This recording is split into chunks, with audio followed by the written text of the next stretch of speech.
بسم اللہ الرحمن الرحیم۔ السلام علیکم پیارے دوستو۔ خوبصورت احادیث۔ 3 چیزیں انسان کو اللہ سے دور کرتی ہیں، اللہ تعالیٰ ان کو پسند نہیں فرماتا۔ نمبر 1، اپنے اعمال کو زیادہ سمجھنا۔ نمبر 2، اپنے گناہوں کو بھول جانا۔ نمبر 3، اپنے آپ کو سب سے بہتر سمجھنا۔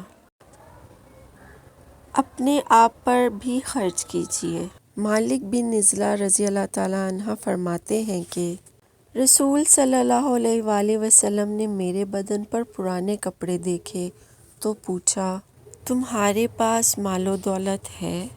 میں نے عرض کیا، مجھے اللہ تعالیٰ نے ہر قسم کا مال، اونٹ اور بکری عطا فرمائی ہے۔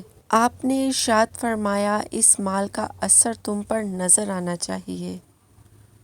رسول صلی اللہ علیہ وآلہ وسلم نے فرمایا، اللہ تعالیٰ فرماتا ہے کہ میرے اس مومن بندے کا جس کی میں کوئی عزیز چیز دنیا سے اٹھا لوں اور وہ اس پر ثواب کی نیت سے صبر کر لے تو اس کا بدلہ میرے یہاں جنت کے سوا اور کچھ نہیں۔ رسول صلی اللہ علیہ وآلہ وسلم نے کھڑے ہو کر پانی پینے سے منع فرمایا ہے۔ کھڑے ہو کر پانی پینا معدہ کو نقصان پہنچاتا ہے، اس لیے اس سے بچنا چاہیے۔ رسول صلی اللہ علیہ وآلہ وسلم نے ارشاد فرمایا، پانی 3 سانسوں میں پینا زیادہ سیر کرنے والا، زیادہ شفا دینے والا، زیادہ بھوک لگانے والا اور زیادہ پیاس مٹانے والا ہے۔ حضرت محمد صلی اللہ علیہ وآلہ وسلم نے ارشاد فرمایا، مریض کی عیادت کرنے والا واپس آنے تک جنت کے باغ میں رہتا ہے۔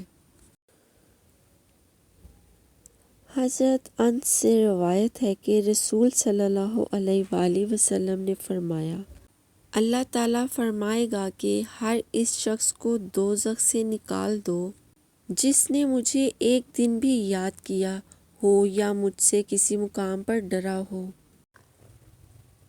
رسول صلی اللہ علیہ وآلہ وسلم نے ارشاد فرمایا، جو شخص پابندی سے استغفار کرتا ہے، اللہ تعالیٰ اس کے لیے ہر تنگی سے نکلنے کا راستہ بنا دیتے ہیں۔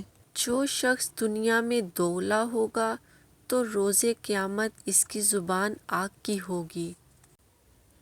رسول اللہ نے ارشاد فرمایا، جو آدمی دن رات میں 20 آیتیں بھی پڑھ لے تو وہ غافل لوگوں میں نہ لکھا جائے گا۔